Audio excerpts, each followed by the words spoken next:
Thursday, October the 8th, 2024. Good morning and welcome to your perfect day start of the morning brief. I'm Kayode Okikulu here in Lagos. Welcome back. Great to Well, be back. the week unfolds with what happens to be intense drama, but are you ready? We all must be ready for what is to come. Good morning and welcome to the morning brief on Channels Television. I am Bukola Koka. And yes, I know there are 36 states in Nigeria and the FCT, but one state has been hugging the headlines in the aftermath of the local government elections on Saturday. By the way, other states held local government elections. And I'm talking about Rivers State. Well, maybe the FCT is mentioned in passing from time to time.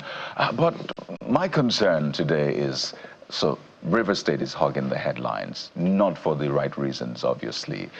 Burned a local government secretariat, gunshots, mayhem, political, violence and all of that.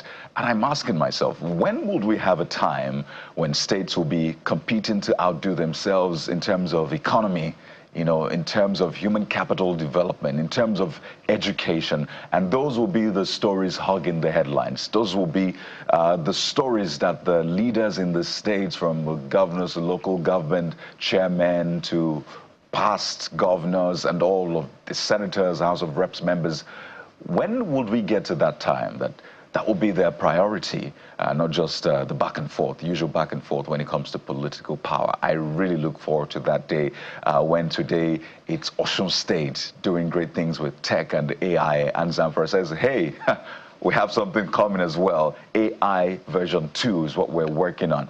And another state says, you know what? We're doing AI, but it's in terms of agriculture, maybe Kaduna. And those are the stories that the governors are talking about, the senators are pushing out there. And the people, rather than stay back because of fear of political violence or being caught up in violence, they're able to go about their business because they are inspired by their leaders. When will that day come? Bukola? I'm waiting for that day, Kadi, just as you are. And, it's really, really sad to see how things unfold in Rivers State. And it's been long in coming. We shouldn't be surprised about how we got to where we are currently because of the history, of the relationship going south between both political godfather and political godson in Rivers State. Some would say, okay, this goes way back. That is the, characteristic nature of the politicking of Rivers, with since the emergence of democracy in that state, every other, successor, fell out with, predecessor fell out with their successor, really. But what was the intervention, political intervention that was provided? When that was provided and it wasn't working, we saw how, the fireworks kept going back and forth between the FCT and Rivers State. And to see young people in Rivers State torching local government secretariats yesterday and doing it with glee, it was really a sad thing to watch. How did we lose our humanity? When did it become a delight, to embark on destruction and be happy with it? Where is that concept of the Africanness in us? Where are we going to get back to those days when we watched each other's backs, when it was important that the survival of the other person affected my own survival? Kade is looking forward to that time when, states will begin to outdo each other in terms of development. I'm looking forward to that time in the politicking of Nigeria and Africa by extension, where we practice the philosophy of I am because you are. And indeed, that is who we are as Africans. We're going to spend more on renovation and construction, rehabilitation of those local government secretariats that have been torched now. How do we build and take credit for building and delight in destruction? We must ask who we are when we embark on these, these missions that leave very much to be desired. And we must call on all parties, to reconsider, to reflect on their choices, because there is no politicking that is worth any human life and that is worth the destruction of any institution. And all parties meaning all parties. Perhaps to just leave it at that, Coyote. And it looks like the different priority or priorities. The people have one, those in power or the politicians have another, because it's not working. It's not looking like it's the same. For the people, it's economy, education, health, infrastructure. But for politicians, top on that list, maybe 1 to 10 is hold on power, political power. But obviously, that's big on our agenda this morning. Turbulent tides in Rivers State, and it looks like it's raging on, at least from what we saw yesterday. And the messaging still coming from some of the political actors in this state. Possibility of fire for fire. We're going to respond, defend ourselves if we ought to, and perhaps take the law into our hands. Well, President Bola Tinubu has called for restraint and asked the police to secure the local government offices. Former President Dr. Goodluck Jonathan is warning of Nigeria's past demons reawakening. Join this critical conversation, particularly if you're from Rivers State. This is your matter. Well, Governor Fubara is asking the FCT minister and former Governor Nyesom Wike to leave the state for him. Let him be, or let the state be. Well, can they find a common ground to quell the violence and uphold the rule of law? That's a big question. And so many more questions to ask. But even if you're not from Rivers State this morning, an assault on one is an assault on all. It's a matter that concerns everyone, and we must be in solidarity with our family members, really, from Rivers State this morning. So, security red alert with the fires and protests rocking some local government secretariats. What's the national security implication? The Inspector General of Police orders secretariat on sealing. And will this move calm or inflame the situation, as we have seen experts weighing on the rising tensions and potential consequences for Nigeria? Well, the police are back now, but it looks like perfect timing for some hope-inspiring and soulful music as we sit down with singer who's turned her passion to purpose. We dive into her journey, creative process, future plans, so you have to get ready to be uplifted and inspired by her soul-stirring story and music. Talk about perfect timing, Bukola. So when we're taking some of the fire, I will water it down with some rain. Absolutely. You can be a part of the show. Hashtag CTV Morning Brief is your handle, literally, or at least our hand of fellowship to you. So be a part of the show if you're in Rivers, even if you're not from Rivers. This is a big deal. Is this really what the people of Rivers State want? If not, what do you really want? What do you expect from your political leaders in Rivers State? So be a part of the show. In about 10 minutes plus, we'll be taking all of your comments. So, hey, join us. But we'll be back with the top stories that will shape the conversation for today and, of course, the coming days. That's in a moment. But stay with us.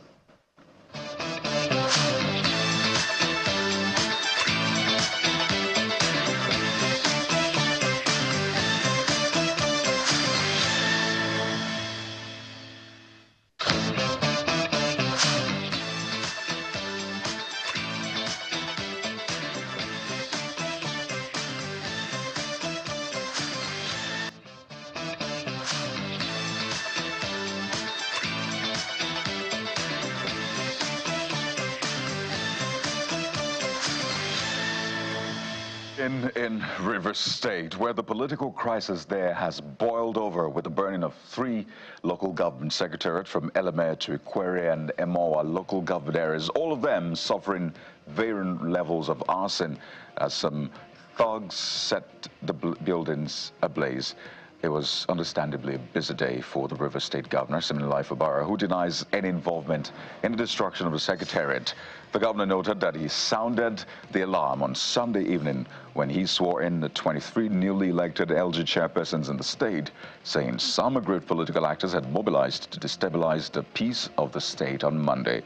Our Politics Today anchor, Sean Kibalo, also asked the governor if this crisis is all about him, reneging on an understanding that he had with former governor and now FCT minister Nyesom Wike. I don't think there's any understanding we have not kept. I can say it here. There is no understanding that we have. that have not kept. That is the truth. Like I said, I honestly will not want to discuss those issues. What I'm appealing is everyone should share their sword. Even to the minister, Mayoga, there is no need to destroy the states. You once ruled the states. The state was the envy of every other state. Another person is there now. What you need is to give the support. After 4 years, or who knows, 8 years, I will also leave, another person will take over. That should be the spirit. When it comes to election period, you can fight and do whatever, but now it's time for governance. We need all the support. We're here complaining that Nigeria have a problem, reduction in our oil production. We're trying to improve our production stage, and we are here. This is the heart of where the problem is. We have the problem in Emowa, we have the problem in Degema. We're trying to manage it, and we're now adding in-house issues. These are in-house issues that ought not to be out. Can you tell us, if you see Governor Wike right now, what would you be telling him? I'll tell him that there's going to be a point where he needs to let go. We need peace in the states. You don't necessarily need to win all the fights. At times, you just let go. It's sake of the good people of the state and the love that he has always professed for the state. We need to secure the state. We don't need to burn down the states. Somebody will leave tomorrow. Who knows who is going to come? Might be through him, maybe through a person. But we need to keep the state intact. The spate of violence in Rivers State has gotten the president's attention, with the nation's #1 citizen, President Bola Tinubu, asking the governor, Similai Fubara, political leaders and their supporters in Rivers State to exercise restraint and uphold the rule of law.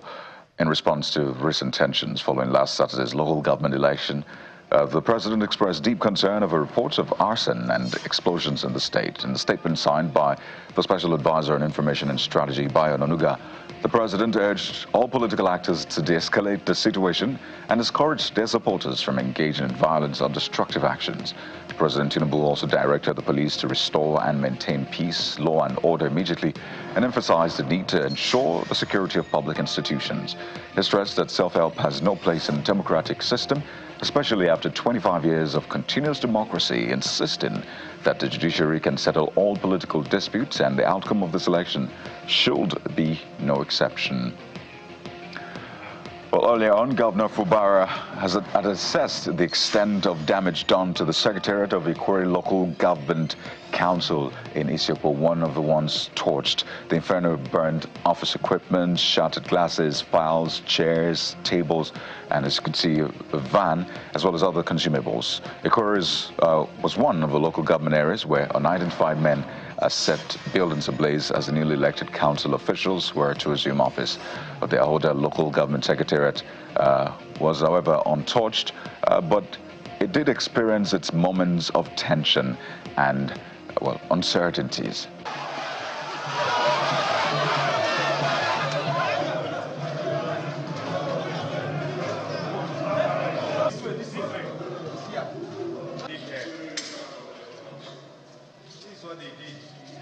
Well, the situation was different in Port Harcourt, the state capital, where the assumption of office was peaceful. Although there were rumors of planned resistance by unidentified people, the newly elected executives and legislators gained unhindered access, successfully inspected the facilities of the premises, and inaugurated the 8th Legislative Assembly.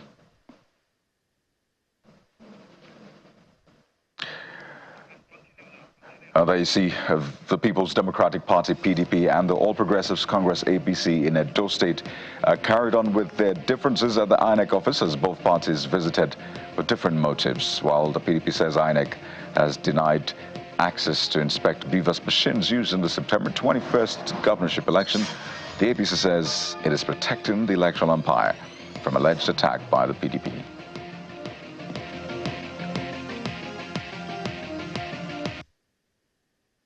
We came here today in furtherance of our attempt to get materials to flesh up our petition.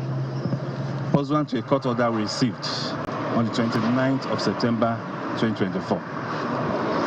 Now, when we got here today, we were not able to get audience with the rep, but we were able to see the head of legal, who told us that they were preparing a schedule for our inspection.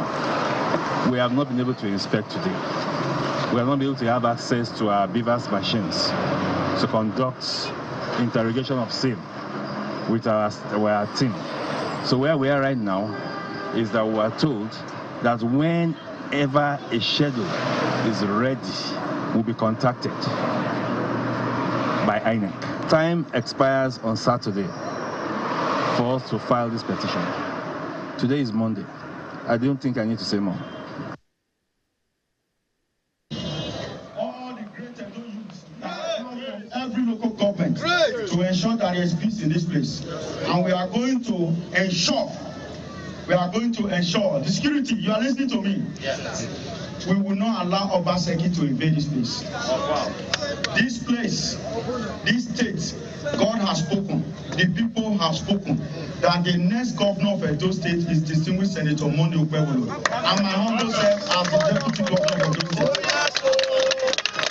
I know INEC have announced, and the mandate given to us will be sworn in on the 12th of next month. Join us to ensure that there is peace and stability in Edo State. All we want is peace. Obaseki cannot bring violence into our state. Is that not what you agreed on? Yeah! Is that not what you agreed on? Yeah! Yes, sir. We are law and abiding citizens of Federal Republic of Nigeria. And now to the judiciary. Vice President Kashim Shettima has reiterated the commitment of President Bola Tinubu to provide the enabling environment for judicial officers to discharge their responsibilities. He stated this while declaring about a two-day capacity workshop organized for justices and judges. This was organized by the Economic and Financial Crimes Commission, EFCC, and the National Judicial Institute in Abuja. The need to stop what he calls frivolous appeals, technicalities, and intimidation of judges was paramount in his speech, and this, he says, is important if the fight against corruption must be won in Nigeria. Well, Justice Emeka Nwite of the Federal High Court in Abuja has granted bail variation of 5 bad governance protesters the sum of 5 million naira each. Justice Nwite had on September the 11th granted the bail request of all 10 protesters in total sum of 100 million naira at 10 million naira each and 1 surety in like sum. Some of the protesters arraigned and remanded in prison by the federal government were struggling to meet the bail conditions granted to each of them by the court, which includes a surety with landed property in Abuja, which is part of the requirement for the bail. Following the variation application by the defense lawyers, Justice Nwite then granted the defendants bail in total sum of 25 million naira, and that's for the 5 defendants who requested the variation, and 1 surety in like sum. Well, let's talk aviation. The Minister of Aviation and Aerospace Development, Mr. Festus Keyamo, has revealed that airline operators have resolved to only purchase aviation fuel from Dangote Refinery. Mr. Keyamo says the airline operators will no longer buy imported aviation fuel. According to him, this is part of the moves that will reduce domestic flight fares. Meanwhile, the minister has also revealed that an audit is ongoing over the cost of energy at the nation's international airports, which costs ₦1 billion monthly. We want to go full blast into off-grid power supply to these airports, because that is the major source of loss of revenue at this airport. You have to run diesel when there's no flight landing, when there's nobody there. You'll be running diesel for the whole day.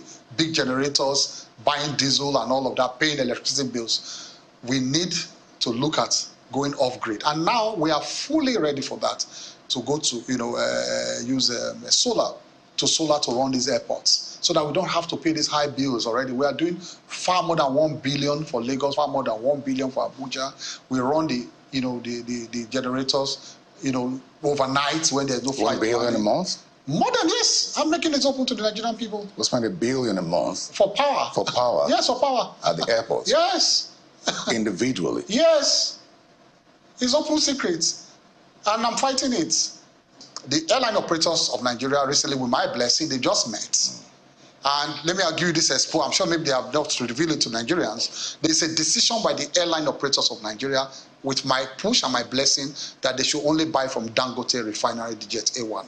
And because it's going to be, you can see that yesterday it started the Naira for crude purchase is going to be bought in Naira, no dollar component. And so it will not be subjected again to the vagaries of the international market, the headwinds of oil prices in the international market. It will be by our local currency, our Naira, and so we can be clear as to the cost of it in Naira, and we'll buy in Naira, and I'm sure we're going to have access to cheaper Jet A1 fuel.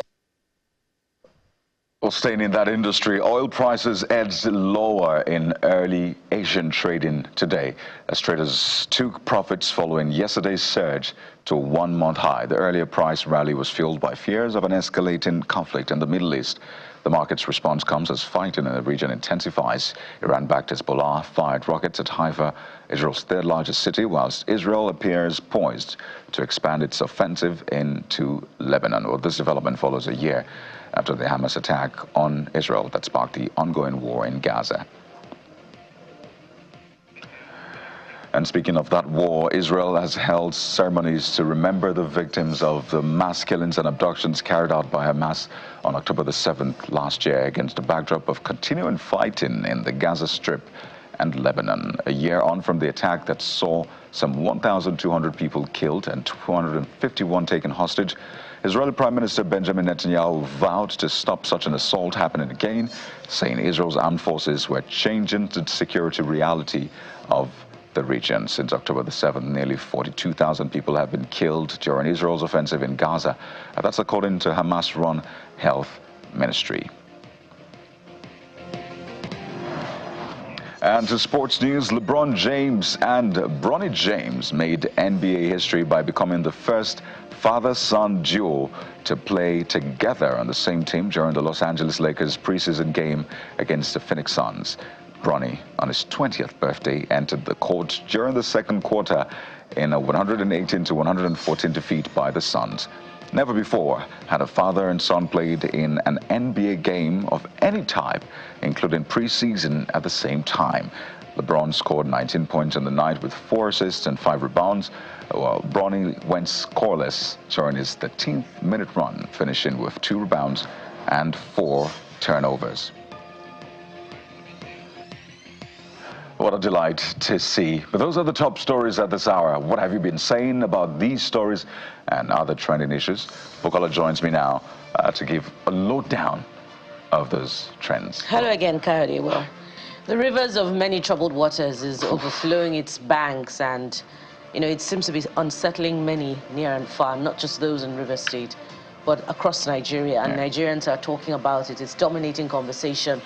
Besides that, there's something else, well, that is on the contrary, a bit of cheering news for Nigerians, and that's where we're starting from. And what is it about this morning? It's that report about the NNPCL quitting as a middleman in between the Dangote refinery petrol purchase arrangement. And this means, of course, you and I know that it will open up the space for other marketers to, purchase petrol directly from Dangote refinery.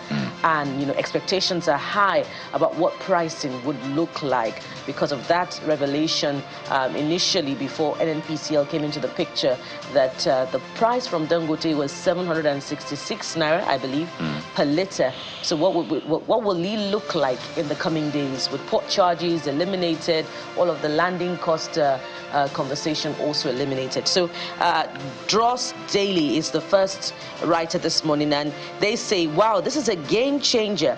With NNPC stepping aside, it means marketers can now deal directly with Dangote refinery. This could shake things up in the fuel market, hopefully leads to better prices and easier access to petrol for everyone. Well, the NNPC, pardon me, you could take the last one. Well, he just says, let's see how this plays out. Fingers crossed is a win for the people. Okay, the NNPC had actually said that we're not the sole off-taker. Then we saw what happened. They were the sole off-taking agent, like it was basically their their own tankers that went to get the fuel. But they had said that we're not trying to be the sole off-taker, but it looked like the optics was going to be that. So now that this is going back to, I think, the original plan, we'll see.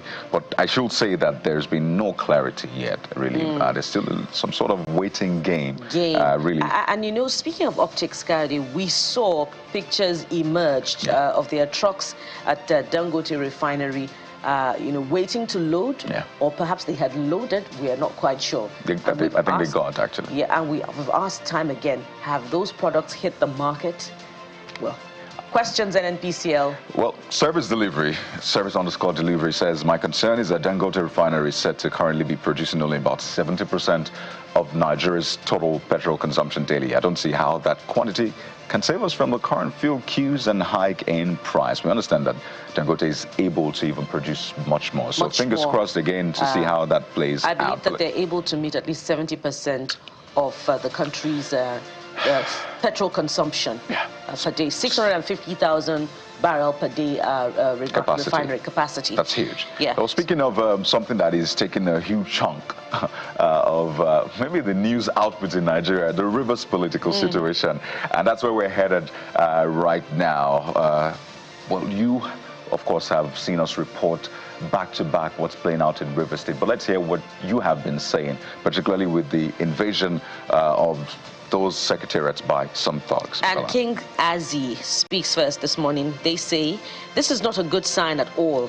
Can at Police NG, they're tagged, can they take full charge if the situation so that it doesn't get escalated? Of course, it's escalated with the torching of 3 local government secretariats. Beyond this, I call on Sim Fubara KSC, and at Governor Wike and all Rivers people to please allow peace. It is quite unfortunate. Elsie of Jos says, this is unacceptable.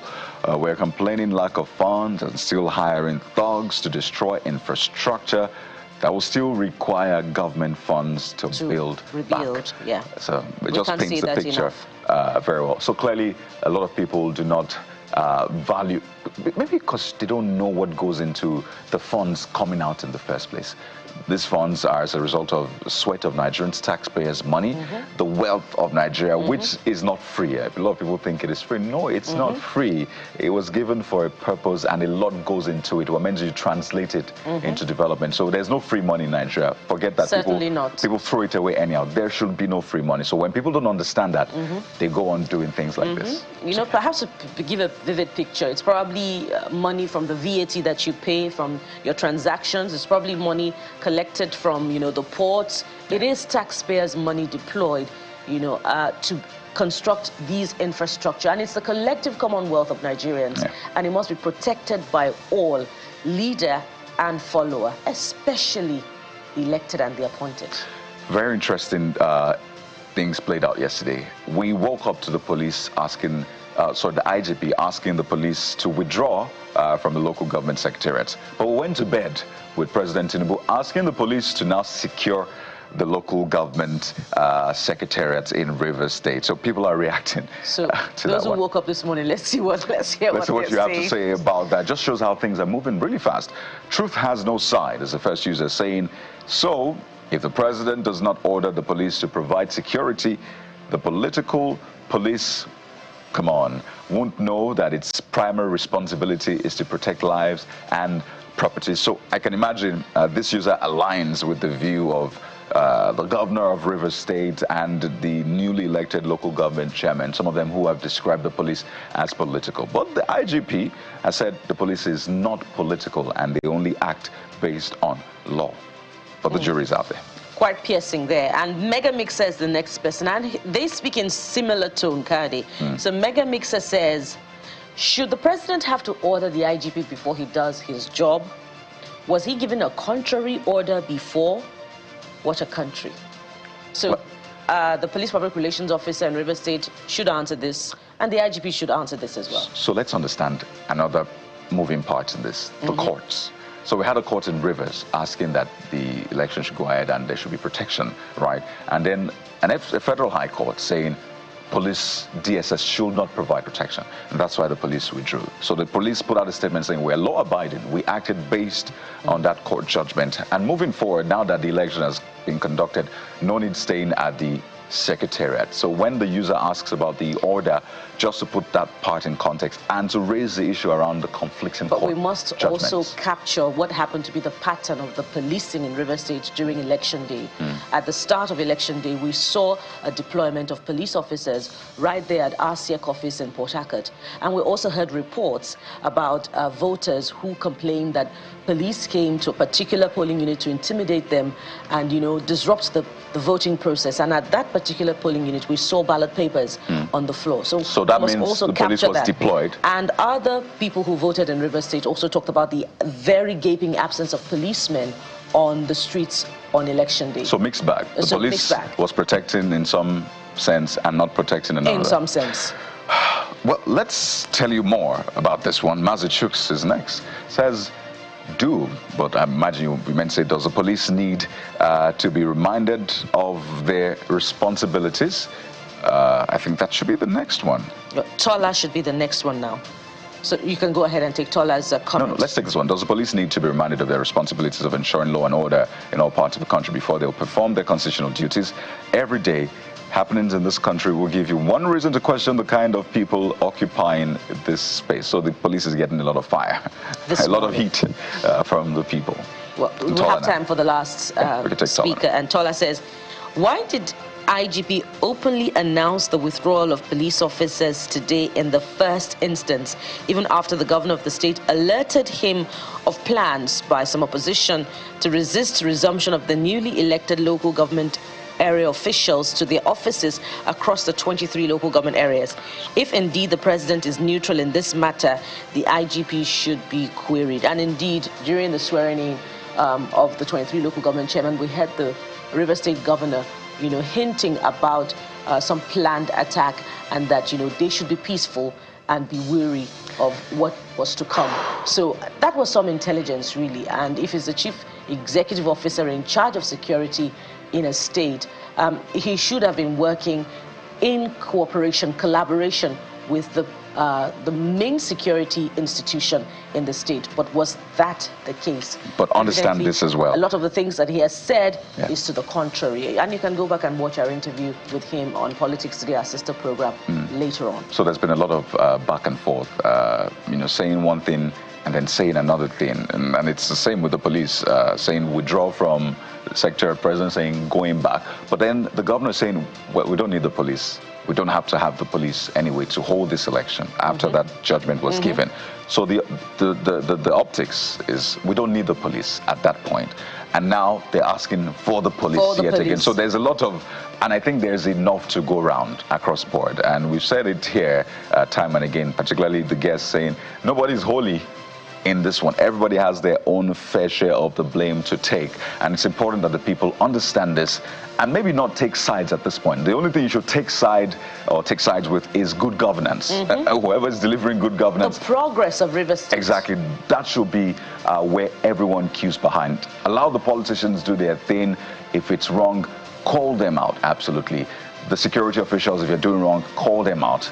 But take sides only with good governance. Well, there's more for you where that came from. We're diving deeper into the political situation in River State, picking out lessons and paying attention to good governance, which is the most important here. That's in a moment. Stay with us.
Welcome back to the program, and we're staying with the Rivers situation for good reason, because worrying parallels are being drawn between what's playing out in Rivers State and, the political crisis of the 60s. So what are the lessons that we can immediately draw from this political experience in Rivers State, and what are the possible solutions to this such that, governance can go on in Rivers State as peacefully as possible? So joining us on the program to have this conversation, we have Dr. Sunday Idowu. He's the head of Department, Political Science and International Relations, Caleb University, Imota, Lagos. He's also the Director, Center for Political Issues and Economic Thoughts, Caleb University, Imota, Lagos. Dr. Idowu joins us virtually. Good morning, Dr. Idowu. Welcome to the program. Can you hear me, Dr. Idowu? You may need to unmute so that we can hear you, so that we can have this conversation.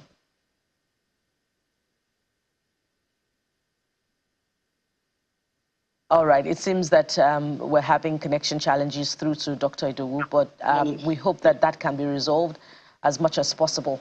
And as we wait, to hear from Dr. Idowu this morning, Kadi, well, one of the parties has been speaking, and we've heard, quite a lot that he has said. And one of the questions that, seem to be recurring from the start of the political crisis is what exactly, was the issue between predecessor and successor in Rivers State. And if you listen closely to the conversation yesterday, that was what many, I believe, hope to hear. At least that's what I hope to hear. And that's where I'm hoping that we can take off from this morning. Let's try and hear from Dr. Idowu again. Dr. Idowu, good morning again, and welcome to the program. Good morning, and thank you for having me. Finally, good to hear from you. Perhaps the first place we should start from is your immediate reaction to the turn of events in Rivers State. After the conclusion of the local government elections on Saturday, October the 5th, winners were declared, swearing in was done by the governor, and just, the following day, we had this unrest that is playing out in at least 3 local government areas of the state. I'd like your immediate reaction to that. And of course, particularly if we followed up with that, if we took a step back, Governor Fubara is saying that there is no understanding that was supposed to have been met that he has not met, if you followed our conversation with him yesterday. And he went further to say that he had gone on all fours, in order to, ensure that there's a resolution to this crisis. Should we be probing that, and should that also be forming, part of whatever reconciliation moves that will be done behind closed doors amid attempts to resolving all of this? Yeah, thank you. If I can get your question right, my immediate reaction to the imbroglio in Rivers State is the fact that it reveals that Nigeria have not tried to grow into maturity as far as democratic practices are concerned. Expectedly, after 2 decades of democracy, there are some indicators that should begin to speak volume about how far we have gone in learning lessons and gleaning from our past ugly experiences, especially going by what happened in the First and Second Republic.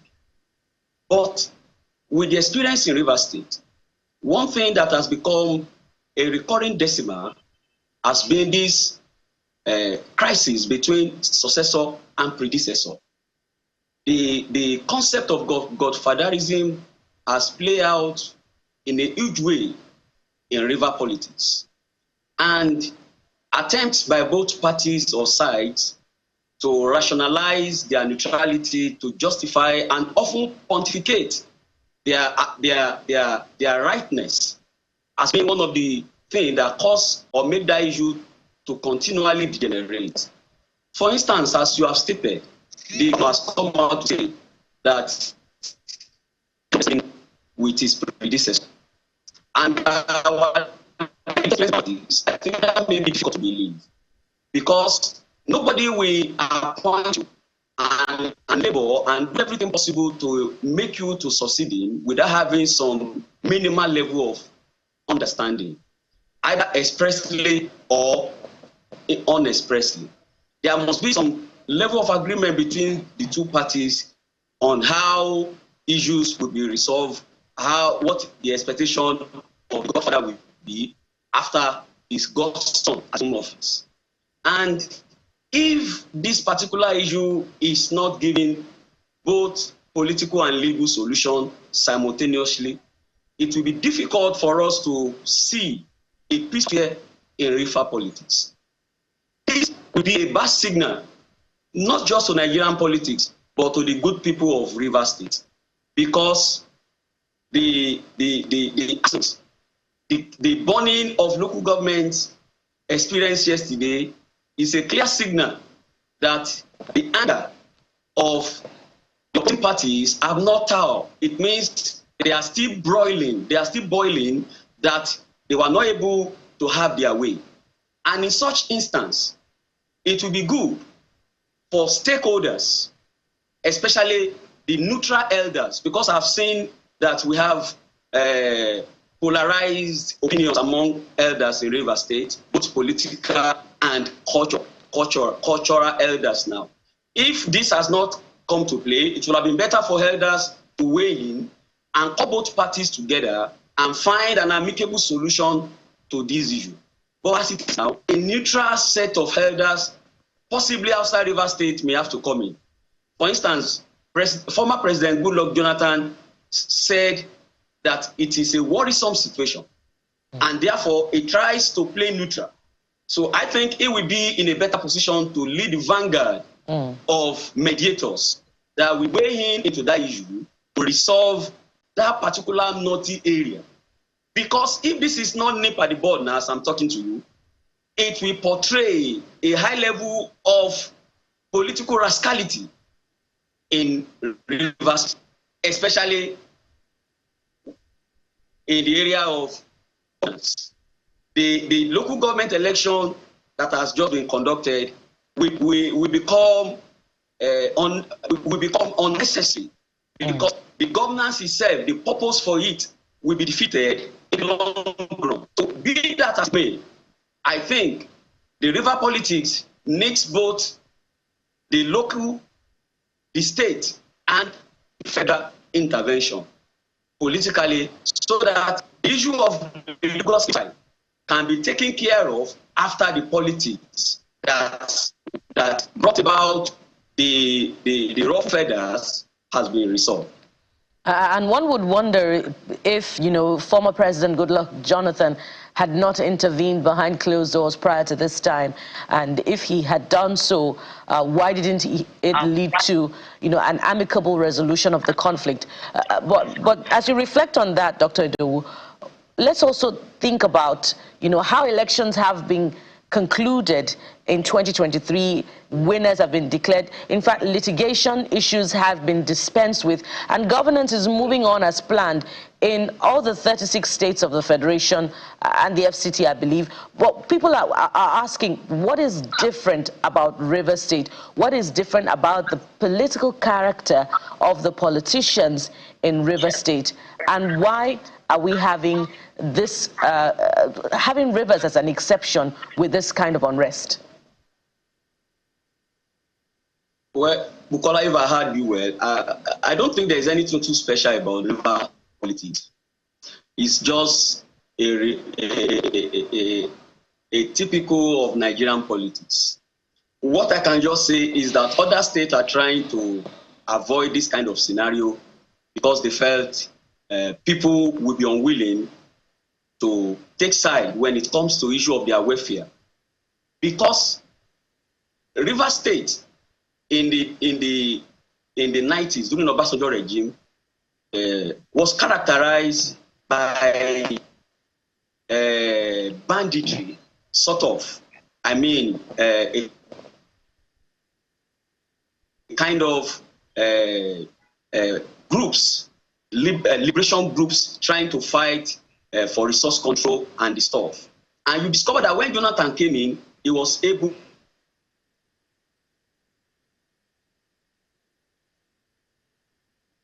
Oh dear. to manage the situation. Okay, to be honest. he's back.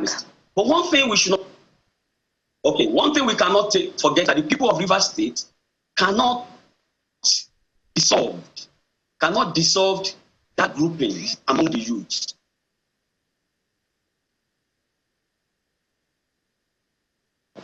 We're having challenges again with the except the elders, because I'm taking. Okay, we'll try to resolve that, Dr. Edu. We've been having challenges with the connection through to, this conversation. I believe it's from your side, but let's try to resolve it, and then we'll return to the conversation. But Dr. Edu has had, quite a lot to say, and he says there's nothing unique about the politicking of Rivers State. And if we traveled back down prior to this time, there was, banditry challenge, particularly during the time of former President Olusegun Obasanjo. Right. So is it something, I believe that we have Dr. Edu back now. Dr. Edu, are you back? Yes. Okay, please land on your thoughts now. Okay, thank you. So as I was saying, the groupings that have seen forceful, that see force as a means to achieve their aim.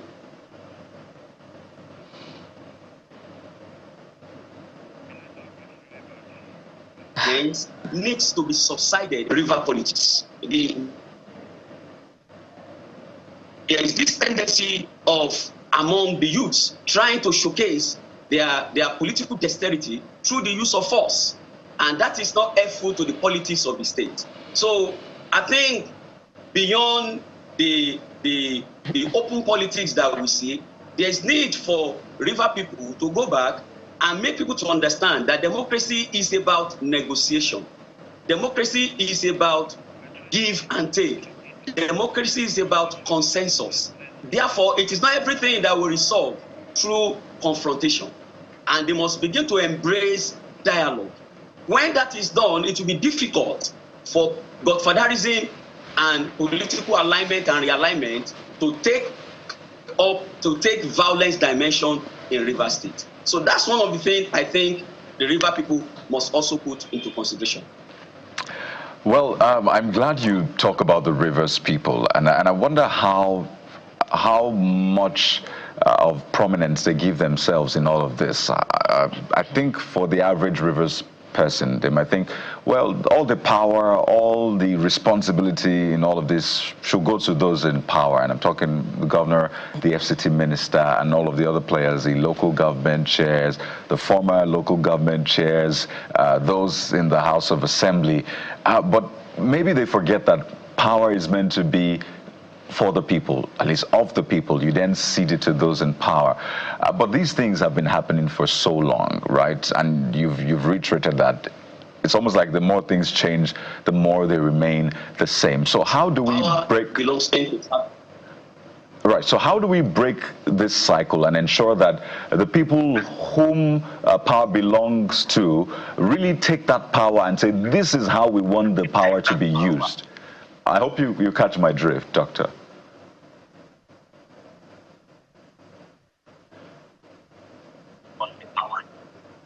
Okay, that would all right, please go ahead. That will become political. First come to realization that all what they are out to do or accomplish is not just to grab power. It's not what they can curry from the office. It's not about personal interest and aggrandizement, but on how to ensure that the people of Rivers State feel the impulse of their presence in office, either at the local government, the state, or at the higher levels. Now, the reason why I'm saying this is that there may be some misconceptions among the people of Rivers State. And I think it applies to Nigerians as well, whereby people believe that once you are in power, you are there to represent us, you are there to represent our constituency. So all the largesse and appurtenances of offices must return back to us because we are the one that marshaled the way for you to get to that office. And if that orientation is still what is playing out in the midst of the citizens, definitely they begin to see politics as do or die affair, because once they lose out from gaining power or having access to power, they will believe or assume that for the next 3 or 4 years, they won't have access to largesse coming from the offices. And that should be a starting point.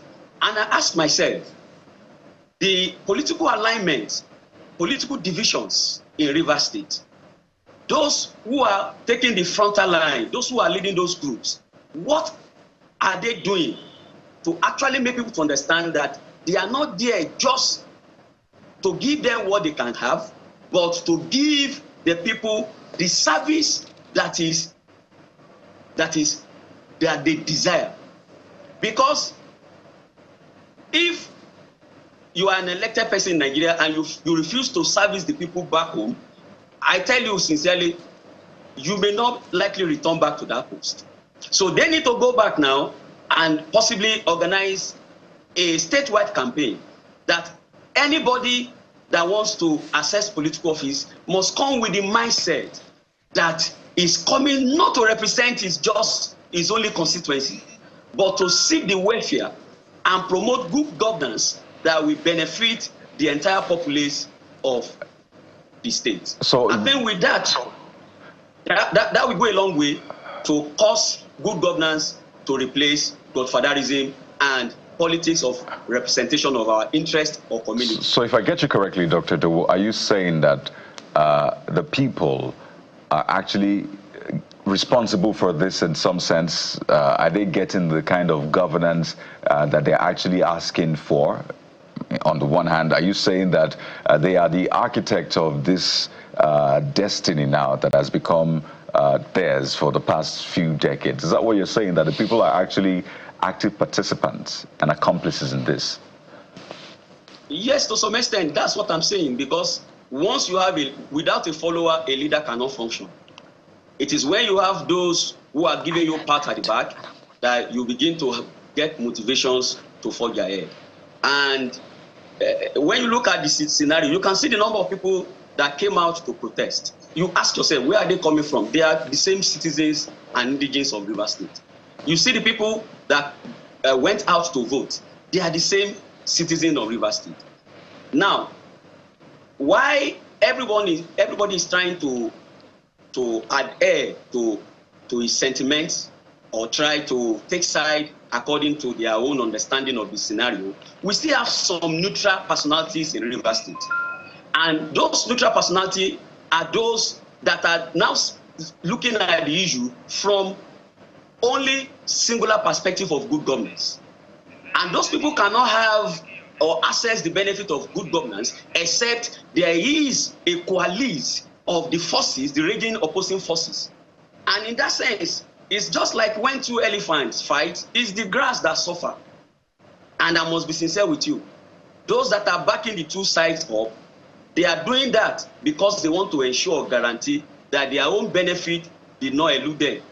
So until we come to the page, just as we have in developed democracy, that governance is not about sentiment, it's not about personal interest, it is about the general and public interest. That is when we can now begin to see an objective position taken by people, irrespective of which side is right or which side is wrong. So people of Rivers State, I will love to appeal to them, should try to take a stand to demand for good governance, irrespective of which side is coming from, be it from the PDP, APC, or APP that has just been sworn in as local government chairman. They must take a stand to stand for what is good. Otherwise, the crisis is likely not to have an end in sight. And so, Dr. Dowo, how reassuring is the president's message to, the parties to sheath their swords in Rivers State and that the governor should take charge? How reassuring is it? And to that extent, are you confident that it will bring an end to, this cycle of violence and unrest in Rivers State? Well, thank you. It is expected that the president try to play the big father role, which he has done. He has instructed the police officers to beef up security and ensure people's safety in Rivers State. But the challenge there is this. The president is not a member of PDP. I said somewhere that the political calculus of Rivers State is yet to be understood. What do I mean? When you see a sitting governor who is a member of PDP, and you see an opposition party, APC, with the party of the sitting governor saying they are boycotting the election, and you now see another party, APP, now coming on board to win 23 out of the 24 local governments in Rivers State. That tells you that there are multiple interests. Now, the future of this that will make it difficult for Mr. President to have a very commanding influence over the issue is this. If the president summoned the aggrieved parties to the round table and the issues are discussed, just as the first experience we had, are you sure people will not take it, will not perceive it as taking side because he's a member of the APC and he's not a member of the PDP? Because now, if those parties come together and they agree to sail smoothly and peacefully, then the president will now have to assert his authority that whenever there is any crisis again, then he will have no option than to use his executive fiat. That is what we are trying, or we are praying not to happen in Rivers State. But the president is in tight corner, I must be sincere with you, because of the party politics. Now, on Sunday when the chairman was and Dr. Edo was making a very, very critical point there in scrutinizing the president's position amid all of this. But while we try to get Dr. Edo back, we've had our second guest on this conversation joining us for his own perspectives. Let's welcome Dr. Good News Osa, lecturer, governance, peace and strategic studies, Babcock University, Elisha, Remo, Ogun State. He's also a chartered fellow, International Association of World Peace Advocates, who joins us also virtually this morning. Good morning, Dr. Osa, and welcome to the program. Thank you for joining us. Thank you for having me. Yes, and we've had quite a lot to reflect on, particularly concerning the politics in Rivers State. I'm hoping that you have been following the conversation. We'll just pick up on the last bit, which is the president's directive that all parties should sheath their swords. I would like you to react to that and tell us from your own perspective how reassuring that is. A lot has been said about the neutrality or the wise of that particular position. How reassuring are you that that statement is that statement to bring an end to the cycle of violence in the state? Thank you very much. Nigerians have been waiting for that opportunity to listen to the president speak on the crisis in Rivers State. I sure do believe that with the turn of events, elections conducted, whether favorable to parties or not, the president's speech, of course, is quite instructive at this time. The outcome should be accepted, and then any other grievances should be addressed in the courts. And I think that is the best that should be said at this time. I think that to an extent will douse the tension in Rivers State now that he has spoken. And Dr. Osa, we've also had cause to speak on why Rivers stands out in terms of its politicking. Prior to this time, elections have been conducted and, winners have been declared. And, you know, governance seems to go on in other states of the Federation. But here we are, more than a year down the line, there seems to be, you know, a brick wall in terms of, you know, the politics of that state. Why is it different? Well, generally, elections are critical periods in Nigeria and globally. This is because they alter power structure within a state, subnational or national levels, especially where multiple actors seek to establish their claims over power. That of Rivers State is actually not different, especially with the FCT minister claiming to maintain the structure, and then the incumbent governor also wanting to maintain same structure. So there is a divergence. There is a divergence of who owns the structure. That is why. But particularly, you know that Rivers State is strategic to the nation's economy, and whoever is in charge of it will have a high stake even at the local and at the national level. So, of course, Rivers State has always been prominent, but not so bad, especially for local government elections. And there seems to be a consensus about the element of godfatherism in all of this, and how, you know, it is typical, you know, between successors and executives that there is a pattern of falling out somewhere down the line. But Rivers, in this case, again, seems to be an exception. At least we saw what played out in Kaduna State. The State Assembly had embarked on an investigation and, in fact, invited the former governor. But there seems to be, you know, a certain difference in the management of that situation. Again, on this point, why, in your own view, is this different? Right from the onset,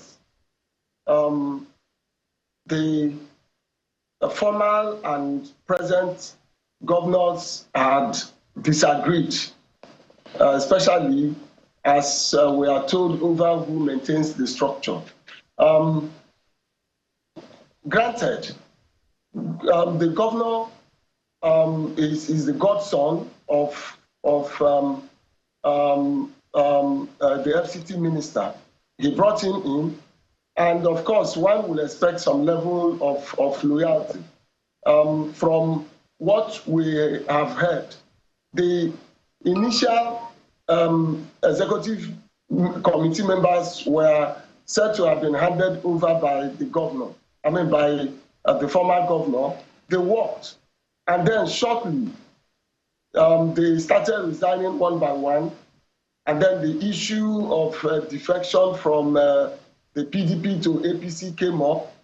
And then elections and conflicting judgments, all of those.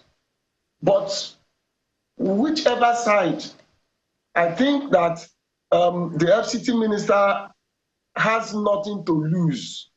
So also the governor has nothing to lose. I think the Rivers people are the greatest losers in this matter. And the Rivers case should be handled with care. That is how I feel. Rivers case should be handled with care. The others, where you just mentioned, is not badly polarized as that of Rivers State is polarized right now. Because the majority of the people are on both sides. And so caution needs to be applied eventually in the entire process. And the expectation is that caution will be the name of the game from this point, particularly because of, you know, the quantum of loss that has been experienced already.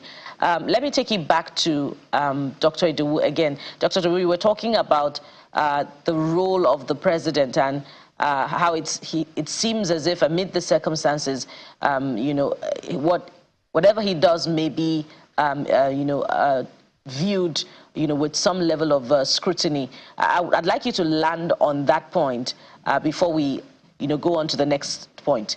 Dr. Doe, are you back now? Yes, I'm with you. Yeah, go ahead. Yeah, thank you. The weighing of the tent is necessary. As I've said, if politics is taken out of everything the president does or what he do, that will help to navigate the path to peaceful atmosphere. But you don't have a social relationship without friction. Friction is part of it's a social phenomenon. And therefore, people must understand that there is bound to be misunderstandings, but we must learn to come back to roundtables to discuss our differences and come back to agree. Now, the president, I must be sincere, has a job to do here. The president needs to restrain both the sitting government, the sitting governor, and the FCT minister, because it is obvious that they are the two camps behind.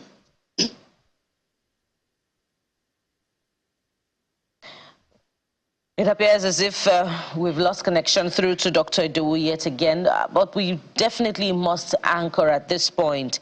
And thank you both, gentlemen, for your time on the program. We've been speaking with Dr. Sunday Idowu, the head of Department, Political Sciences and International Relations, Caleb University, Imota, Lagos. He's also the director, Center for Political Issues and Economic Thoughts, Caleb University, Imota. Thank you so much, Dr. Idowu, for your time. We hope that we'll have better network next time. But as much as possible, I'd like to believe that we've, had a constructive conversation. Also, we've had Dr. Good News Osa, lecturer, governance, peace and strategic studies, Babcock University, Elisha and Remo, Ogun State, who also is a chartered fellow, International Association of World Peace Advocates. Thank you for joining us on the program. Thank you very much. And we move on to the next leg of our conversation, but we've not exited the Rivers State challenge yet. This time around, we'll be looking at the role of security agents prior to this time, and especially moving forward for the progress of Rivers State. Stay with us, we'll be right back.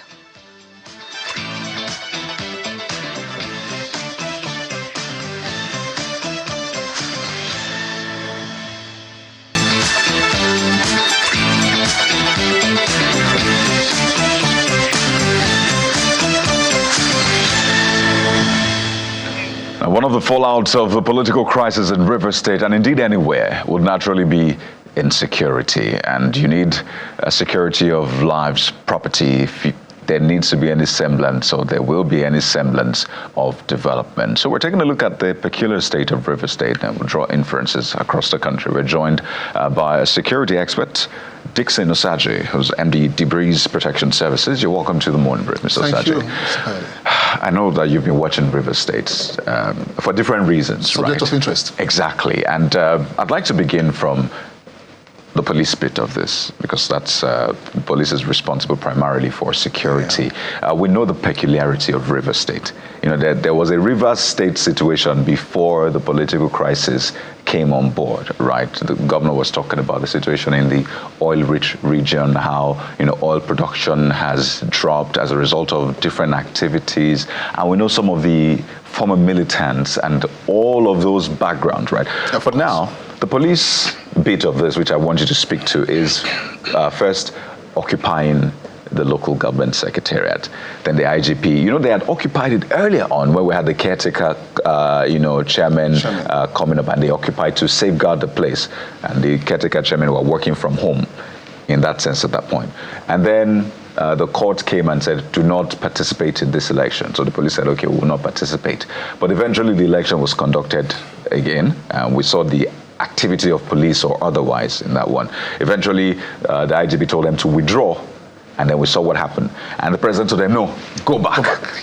And now a lot of people have been hitting the police. The governor, they've described the police as political and all of that. What do you see about the role of the police in all of this? Are they victims, or they as well a major part of this whole thing? Fantastic analysis from your points. For me, I think what is happening in Rivers State for now is the battle for structure.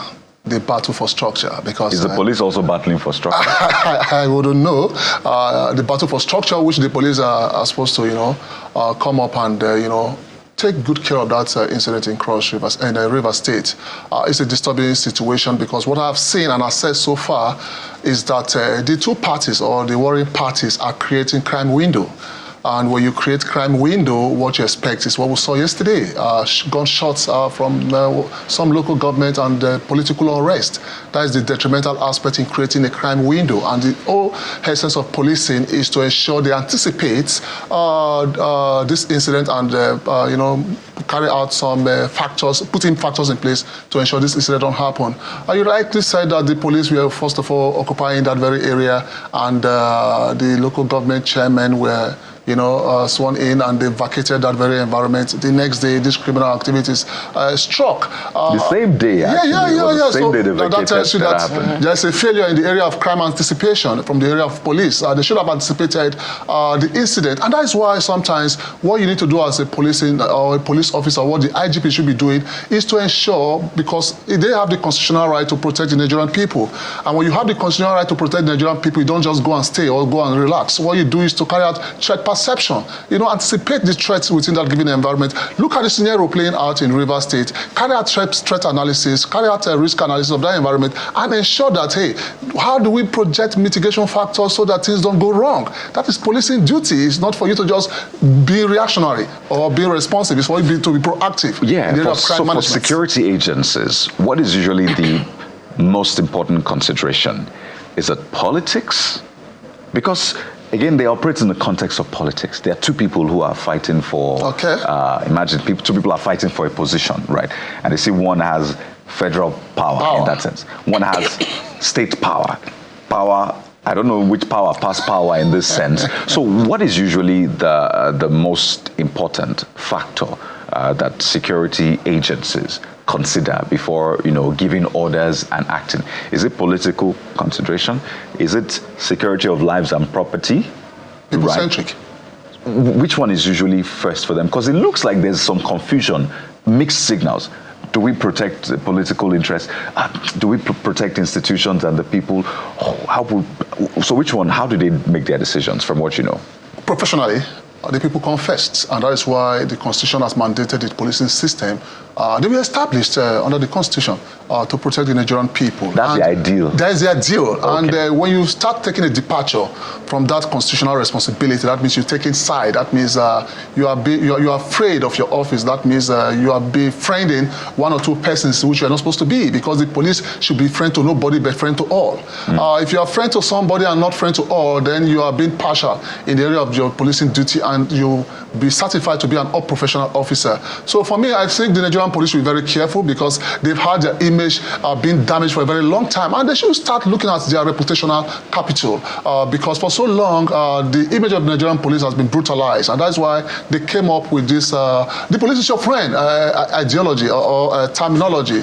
So far so good. The Nigerian people are trying to say, okay, let's see if you are friends.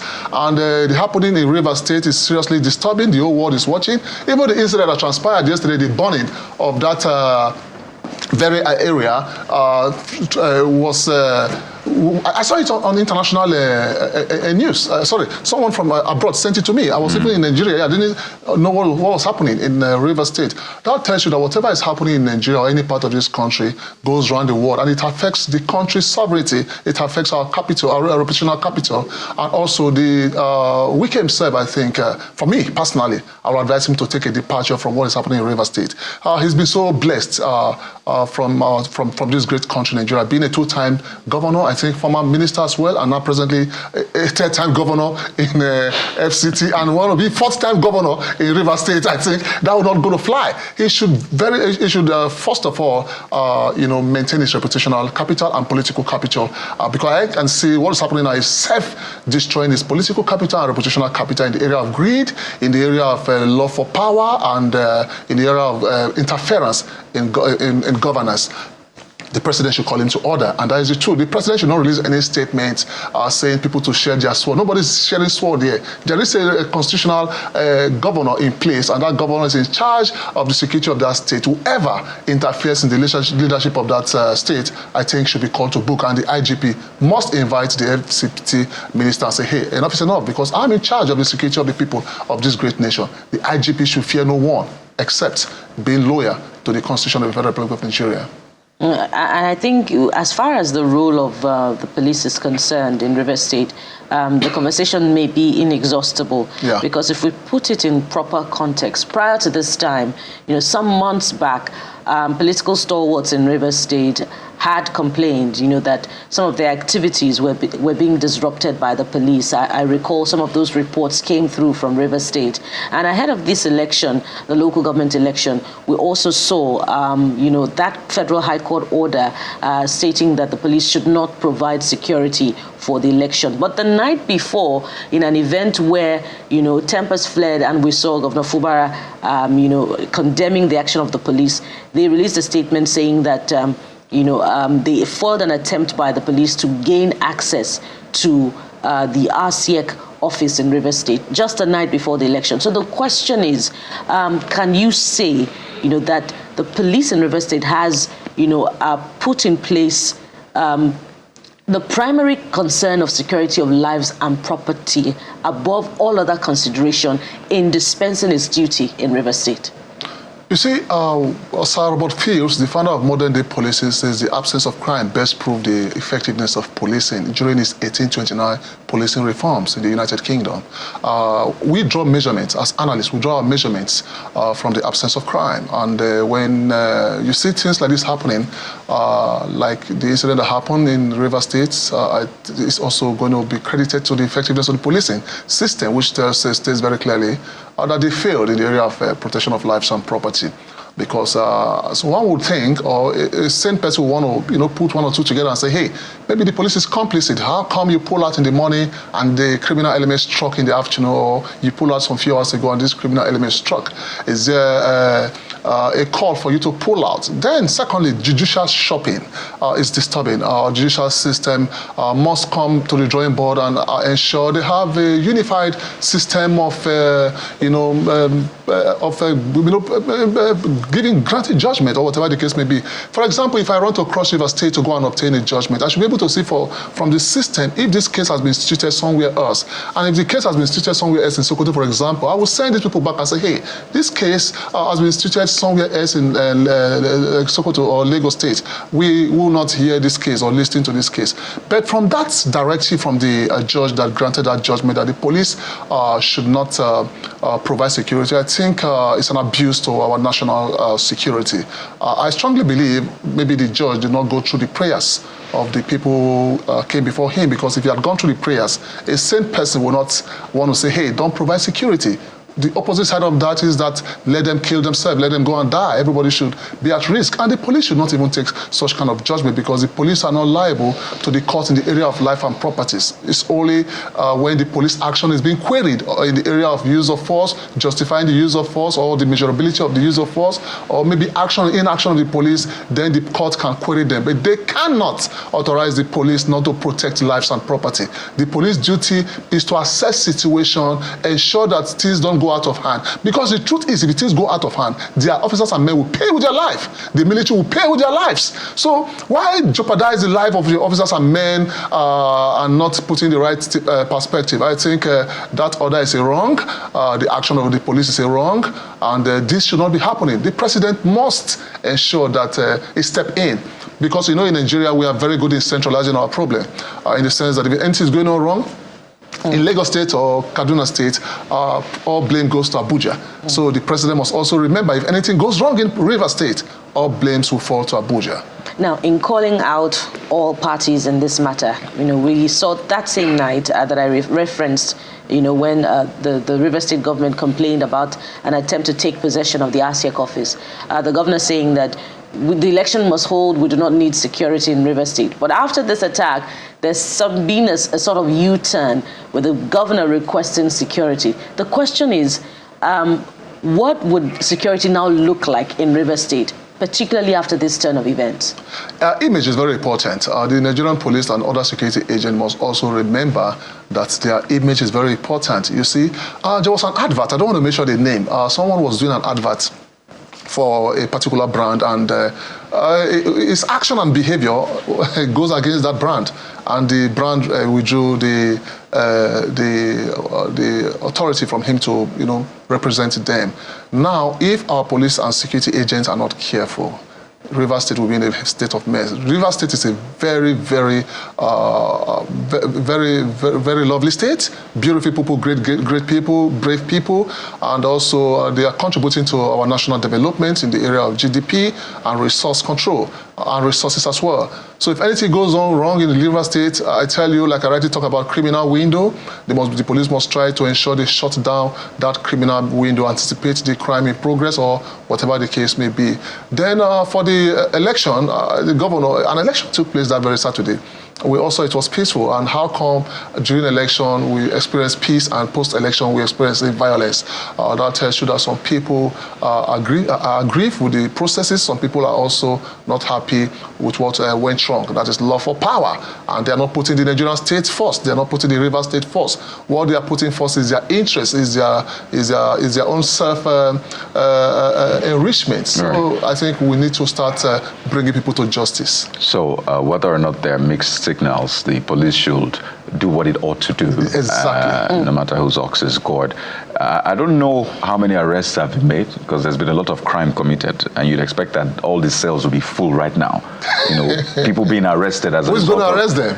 Who sent them? Well, the police is the police any day. Anytime, their job is clear and they are aware of it. So I imagine, and this is something we'll be following up on, and we understand that there will be a security briefing today, so we'll get some more insight into that. But you would expect that arrests will have been made. Exactly. But this is a point I want you to also speak to. All right. What we're seeing playing out in Rivers State, I wish I could say what we saw play out in Rivers State, but it's not over it's just still yet. Playing over a year now. So what is still playing out in Rivers State? What lessons can we draw from it in this whole debate around state police or not? People had said state police is the way to go. But if there was a state police already instituted and this crisis happened, do you think you will have solved the problem or even made a bad situation worse? You see, Nigeria is a sensitive state, and the era we are now is that we need to start looking at character. Most people think the establishment of state policing is going to mitigate or possibly eliminate crime. Kayode, you and I will live with crime till eternity. The whole essence of crime prevention is to mitigate it. Why do I feel like saying I reject it? Do not reject it, because saying, if you say you reject it, I will tell you thousands. I will say no, I don't want that. Please, I reject it. It's not. Point taken. It's not. Point taken. It's not. Nigerian alone. All over the world. Yeah. Thousands of years ago, from the Bible, Cain killed his brother. Till date, people are still killing their brothers. People are still killing their sisters. Yeah. The people of Rivers State are brothers and sisters. They kill themselves. They fight it themselves. So that tells you that crime will still keep on, taking place all over the country and all over the world. But that is why institutions like the police, the military, and other security agencies were established to mitigate crime, so that it will be as low as reasonably acceptable, practicable. So for me, I think state policing is the way to go. But I said it the last time I came here that state governors will possibly abuse state policing. So how is it the way to go when you already anticipate abuse? Because people are now projecting that if there was state police, what will have happened is the governor would say, well, state police, take charge. And the federal police will get orders to take charge. Go and take it. You get what? So imagine police clashing. Okay. Well, that is the, most times when we talk about state policing and we are not looking at the consequence, or the last time I was here, I talked about the negative side of state policing. It has its own positive side, quick response. If, for adventure, state policing was in existence in Rivers State, what the IGP did in withdrawing his police officers wouldn't have caused any issue, because the state governor would have, deployed his state police within that given area, and there will be no federal interference, because as it is now, Wiki is representing the federal government as the minister of the Federal Capital Territory. So for me, it looks like federal interference, because he's a member of the FEC. So the people of Rivers State, the state governor himself, I think should also call his boss and speak to his boss and say, excuse me, sir, What have I done wrong? Do we need to settle this? Because the truth is, and that must remain, that you do not fight the finger that fed you or bite the finger that fed you, but not to the detriment of the people. You first put the people first, then whatever the case may be. But the structure of a team, because when you talk about crime management or whatever the case may be, Kayode, you need to first of all identify what the problem is. So now, you guys always grant, chats with the Wiki and others. Can you please ask them to tell us what that structure is all about? Is it political structure? Is it stomach structure? Is it what type of structure? You maybe missed the interview with the governor yesterday, where the question was asked about what exactly is the situation. What is the structure? You probably missed the previous ones where we've had the FCT minister I missed it. asking those things. So these are questions that are put forward. But as politicians are, those things are always very closely guarded. They let out what they want to let out. And for majority of people who are speaking to this, they'll tell you, even we do not know. There is no structure. They just find themselves it should in be documented the middle of the battle, and to the public. They find themselves as on one side or the other fighting against each other, and that's the point we're trying to raise, Bukola. And those are very, very valid questions, because as the people of Rivers, they demand they require some form of accountability. Even if they do not demand it, they should know why, there's this unending back and forth between their leaders, and especially because they are the casualty, in all of this, amid all of this. If there was destruction of life and property in River State yesterday, it is the people that will suffer in terms of service delivery and all of that. Speaking of which, some of the commentary coming from River State as far as the violence that played out yesterday is that they have been left naked, is that the police has failed in its responsibility to protect those structures. So in the future, I know you've said that, state police is subject to abuse, but going forward, security is critical for River State.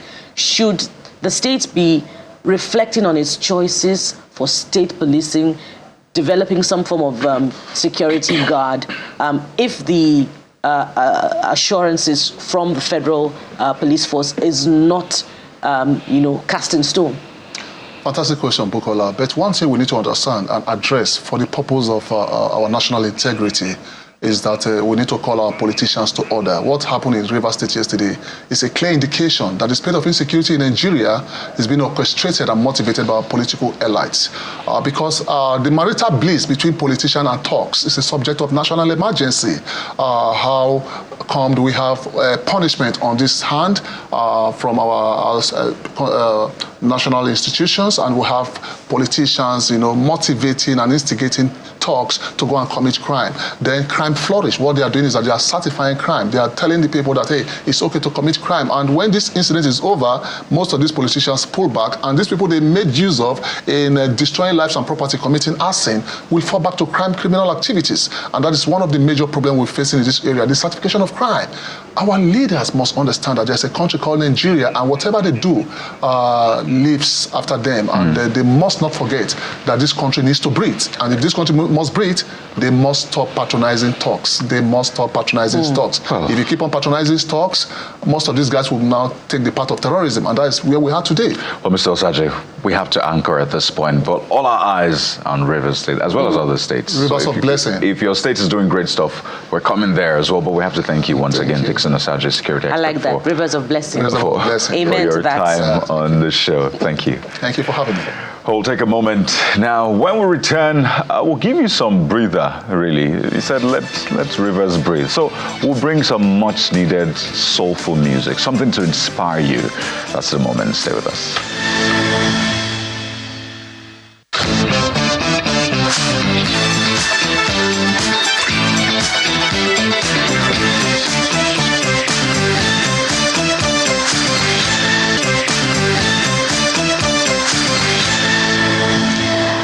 Time now to relax and douse the tension with some soul-lifting music.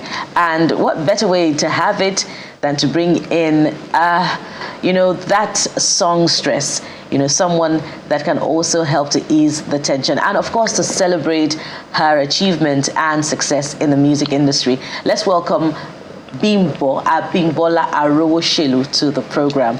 Good morning and welcome to the Morning Brief on Channels TV. Good morning. I'm so happy to be here today. And we're happy to have you and to have some color on the program as well.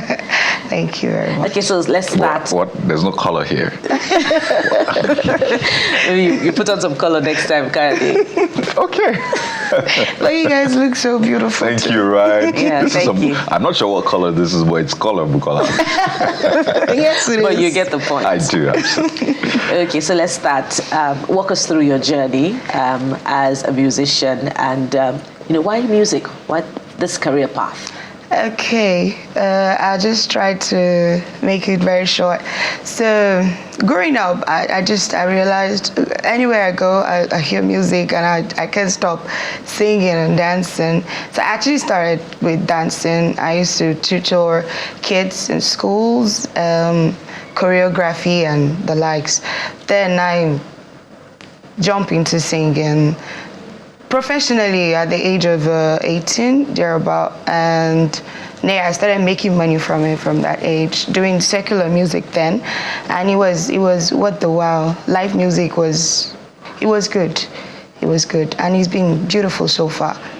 But presently, sometime 2 years ago, I received a call, and it was something I couldn't reject. I struggled because I did secular music for 15 years, and it was kind of how am I supposed to do this? Okay, I was going to ask you to give clarification on that call. Is it a call of multi-million naira deal? No, I meant God called me. Okay. Yeah. So I had to listen, heed to the call, and here we are. Interesting. Maybe you tell us your transition phase. How have you been able to transition? I know it can be tricky because you still get calls. Not that call, but you still get calls like, oh, we have a gig, right? And we're going to pay you ×4 because it is you, right? And you're like, can I take a break from that other call and take this call and all of that? Trust me, I've had so many of that already. So how did you manage the call? Did you put one call on hold, call waiting, and then you pick the other one? Okay, so in order not to, wisdom is profitable to the wise. So what I did in situations like that, like I refer some of my former colleagues to do the job if they don't mind. If not, then they will just have to opt for somebody else. Or if it's not too extreme, you can still... if it's not too extreme. Of course, I still take gigs like weddings, birthdays, and stuff like that. But then we do strictly gospel. Interesting how there are different markets, and you still have your market, and you have people who love the kind of product. But permit me to say, I really strongly believe in love songs. I don't have anything against it. Thank you very much. And that takes me to my next question, right? I'm not sure what data is out there about the content of songs and which one is more, but I can tell you that club music just give us something to move. We just want to move because there's a lot of things happening in the country, so we want to forget. True. I imagine that takes a huge chunk of content. Love, maybe there's some love in it, maybe not the kind of love, I don't want to get explicit here, right? But not that kind of love. And I've seen what's playing out in River State, for example. You just want some love song blasting in the air, like love is all we need. Let us love ourselves, So how first viable is the genre, or the semi-genre of love songs? Has it been really viable for you? Are there times you want to say, let me do club music and put love in it so that at least people can dance and listen to my love? Is it viable for you? For me, no. Why? Because even in the past, I've just been doing my business, as it were. But right now, God is love. I preach love. I sing love. I share love. And I just want to make people happy with my music. Every soul that get the opportunity to hear what I make, I just want to spread that love. And then also, in the consciousness of that God is love, and they should spread the love among themselves, also to their neighbors, friends, and family. That's just it. My question is it viable for you doing love songs? Like, do you make enough money from it? Doing love songs? Yes. So far, yeah. I'd like to ask, how much, but Come on. They can't be a the price. person I'll be advocating for is not on the show today, so Okay. I'll leave that. And Kade's question is instructive because we've had guests on the program who have said, okay, why shouldn't gospel singers be the ones to be singing about the need for us to end drug abuse, substance abuse? Why shouldn't gospel musicians be the one to be singing about the need for a cleaner environment? I mean, the message is a positive one, and the gospel means good news. But let's make progress in the conversation and talk about your creative process. How would you describe your sound? And the question is important because I see that you do a lot of composition in your language, in Yoruba. Yeah. So how would you describe your sound? I think I'll just allow you to answer the question before I follow up. For the longest, I also struggled with it because the thing is I can do so many things with music. I've learned, because of the live performances I've done, or rather I learned, it enabled me to be able to do different genre and style of music. So it kind of put me in a space where I could not really define exactly what I was doing, and I just know I fit into everything and I was doing it. So even presently, Yoruba is just my language. I love it, and it helps me to express myself better. So doesn't mean I can't sing in English language or any other kind of, a musician is not restricted to a particular style. That's for me, that's the way I see it. So, and that's what I've been doing. I can't tell you now that I'm how do I call it? Like, I'm a rap artist, or I'm a love singer, or R&B singer. I do everything. Traditional gospel. Everything. I do everything. Rap too. Yes. Yo. Don't tell me to give me a free start. No. But you definitely do something eventually. Definitely. Now, the reason that question is important is because of events in recent times, of the last couple of years, where contentions have come over the original writer of a particular song. And I wonder if, gospel singers are being deliberate, intentional in that area where they own the copyright of their songs. We could sit down and sing a couple of choruses that we knew from when we were growing up, and no one is able to put a name on the writer of the song. So are you thinking in that area, because your songs, are quite distinct? Yeah. Okay. When I came into the gospel area, I noticed a few things a lot of things are different from where I'm coming from. So I'm still adjusting too. I'm learning. I'm trying not to actually get into some things I'm saying. I just want to do me and be comfortable with what I'm doing, But to answer your question, I don't really know how to put it, but I'm doing my best to put a name to my song. And I actually made a similar mistake recently by doing a medley of my song with some known songs. It can easily be put off to who sang it. Maybe it's just one of those songs, So I'm gonna correct that, just like you said. I'm sure a lot of people to make that same mistake, but I think it's still a work in progress. We'll do better. Okay. So you know what? Help us out today. Okay. Low key. The other reason I was looking forward to this conversation, aside from meeting you, the great work you do, is to help a lot of us who think we can sing. Especially maybe you're in the bathroom, or you're alone, or you're listening to that song and you're singing it, and you're like, I am even singing better than the singer. And then you pull out the earphones, or someone is listening to you in the bathroom, and like, please stop singing. So I want you to help us out, right? First, how do you sing on key? Because singing on key is it's like walking a tightrope. You have to balance, right? So how do you ensure you're always on key?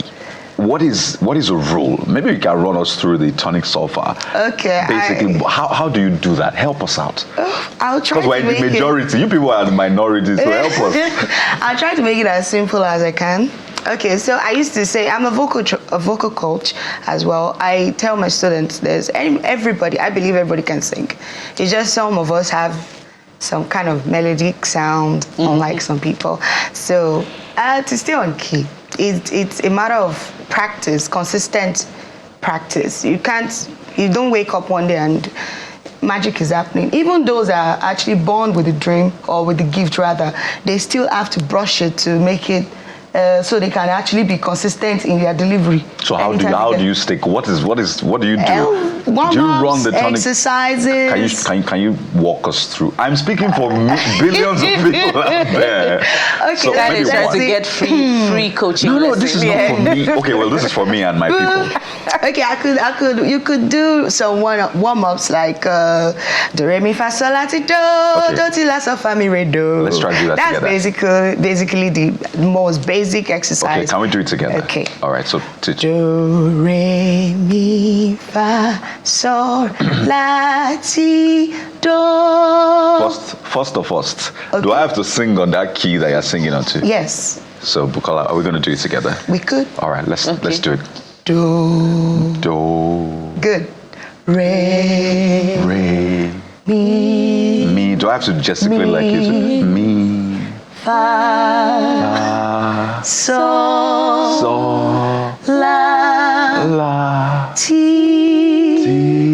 Do. So with the but there's some strength to what you're doing. Yeah. So how do you project better? You just have to project. You listen to yourself, you correct yourself, just like we did it just now. Yeah. When you go back to it again, you notice what you did wrong the first time. You try to correct yourself again. There's no better detail. Kade, you continue your coaching lessons after that. No. Tell This us is about very important. Aria medley. No, this is very important. You tell us about Aria medley. But I hear you have to sing from your stomach, chest, diaphragm. Your diaphragm. Yeah. Okay. Your chest and your head voice. That's all right. Your nasal. So we'll continue our training. Yeah. But tell us about Aria medley. Let's go, Aria medley. Okay, so one beautiful afternoon, I was hungry and I was like, okay, let me make noodles. As I was approaching the kitchen, I noticed there was no noodles in the house, and I was getting the notch to speak in tongues. I was wondering, if you look at me now, what's going on? So I went downstairs and I started speaking in tongues. I looked like a mad person that day. And everybody was staring and I couldn't stop. I couldn't bring myself to stop. When I got upstairs and those songs started coming, believe me, I had no thoughts about those words. It just came and I started recording on my phone. And after I was done, I came up with about 3 new songs I never thought about. And that was the first for me. I've been praying for the power of utterances, the power of, those things. And it happened to me like a miracle. And I've always heard people say, the Holy Spirit gave me a song. I've never experienced that. Usually I have to sit down, right, if I have to, But that was the first for me. And I went to the studio and recorded it. So while recording, I felt people would actually get more familiar with it if I should add some old songs that they've, heard before to it. And it came out really beautiful and I loved it. That's just about... So what's the strong message from Aria medley? It has a lot of messages because every side of the song has different sides. The first song was saying, Idemija Ishegumode o, ara mi ya gaga lati yan Oluwa o. Idemija Ishegumode. Like the shackles have been broken. I am so excited to worship you, O God, because you have saved me. So there's this part of the song that also says, see all who taught you me. It's referencing God, like, to you, oh God, I give all the glory. Thank you for saving me. There are so many meaning and sides to the song that it elevates even me that sang the song. Anytime I get to listen to the song, I feel fresh. And my message, truly, I just hope that every soul that gets to listen to this song, find a meaning to it, find themselves, and also it's helped them to love God more, get closer to Him. Well, I'm hoping that this will resonate with them because we're big on politicians and politics and how maybe they need to plug into your music, get some sort of inspiration because we really need all of that. But quickly, 30 seconds. Okay. Future plans. What stage are you looking to perform? Are you planning to sell out? Which arena? Well, growing up, I'll go back there. I always, even while I'm not sleeping, just see myself on a very big, large stage. But for the longest, I never heard what I was singing. Yeah. But 2 years ago, I heard it. loud. I woke up with a song. Majesty, your grace has found me just as I live. And that was how I confirmed the calling. And if I want to answer you plain blank, I see myself in the largest, biggest of stage ever. And I'm looking forward. I'm working towards it. I'm not in a rush though. I'm following the due process, and I really want people to see that I didn't just rush into it. I'm following due process, and I believe it will happen very soon. All right. It'll be good to see you, Nigerian gospel artist, selling out the O2 Arena. Definitely. Okay, so we can start from here now. This is a stage, so sing us something and make that announcement to the world that you're coming. Jésù olùtọ́jú ènìyàn. Sáré náà rè o. Bàbá olùtọ́jú ènìyàn. Sáré náà rè. Sí ọ olùtọ́jú mi. Sí ọ olùdáàbò mi. Sí ọ Ọlọ́run tó ra mí padà o. Mo dúpẹ́ Olúwa olùtọ́jú mi. My family, Abimbola Roshelu, your girl is coming. As in, Oti Walono. What's up? You're gonna see me already. You don't even have a choice, but then very soon, I'm cooking something hot. I will look forward to partaking in that. Thank you so much. What a way to announce yourself. Please subscribe, stream my song, Aria. It's on YouTube, on all platforms. Please. Thank you very much. A beautiful way for you to unfold from the initially quiet to the vivacious singer. Bimbo Aroshelu, gospel singer. Thank you so much for joining us on the program. Thank you so much for having me. Yeah. Thank you. And there you have it. By the way, the police has put out a statement about the situation in Rivers State, saying they got an counter order, but the IGP had to act on all of those court orders, and that's why you see what's playing out in Rivers State. But then the statement signed by Olumoyiwa Adejobi says the IGP has emphasized the force's commitment to maintaining law and order, upholding democratic principles, and fostering peace, unity, and progress across the nation. And he's asked the Commissioner of Police in Rivers State to rise up to the occasion and restore law and order in the state. So this is a developing story, but the police has come out to say we are not political yet again. Thank you for joining us. Don't forget, Sunrise Daily is next, and there's more on the River State political situation. And more on all the other developing stories that will be following for you on Channels Television. So stay with us all through the day. We'll bring you the best programming. We'll be back again tomorrow. I am Bukola Koka. Bye for now.